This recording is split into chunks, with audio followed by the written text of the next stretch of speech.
السلام علیکم ورحمۃ اللہ وبرکاتہ۔ دوستو ہم تمام جانتے ہیں تھامس ایڈیسن مشہور عالم سائنسدان تھا، ہے اور رہے گا۔ وہ اپنے بچپن میں بخار کے باعث قوت گویائی سے محروم ہو گیا تھا۔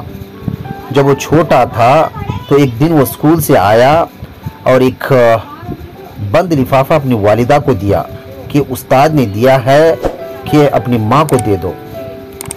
ماں نے کھول کر پڑھا اور اس کی آنکھوں میں آنسو آ گئے۔ پھر اس نے بآواز بلند پڑھا، تمہارا بیٹا ایک جینیس ہے، یہ اسکول اس کے لیے بہت چھوٹا ہے اور یہاں اتنے اچھے استاد نہیں کہ اسے پڑھا سکیں، سو آپ اسے خود ہی پڑھائیں۔ اس کے بعد اس کو پڑھانے کی ذمہ داری اس کی والدہ نے لے لی۔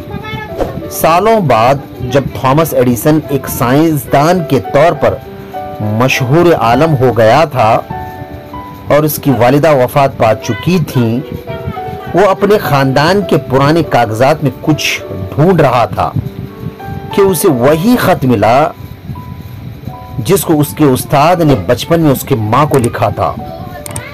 اس نے خط کو کھولا تو اس پر لکھا تھا، آپ کا بیٹا انتہائی کند ذہن اور ذہنی طور پہ ناکارہ ہے، ہم اسے اب مزید اسکول میں نہیں رکھ سکتے۔ اسی دن ایڈیسن نے اپنی ڈائری میں لکھا، تھامس ایلوا ایڈیسن ایک ناکارہ بچہ تھا۔ تھامس ایلوا ایڈیسن ایک ناکارہ بچہ تھا۔ پرعظیم ماں نے اسے صدی کا سب سے بڑا سائنسدان بنا دیا۔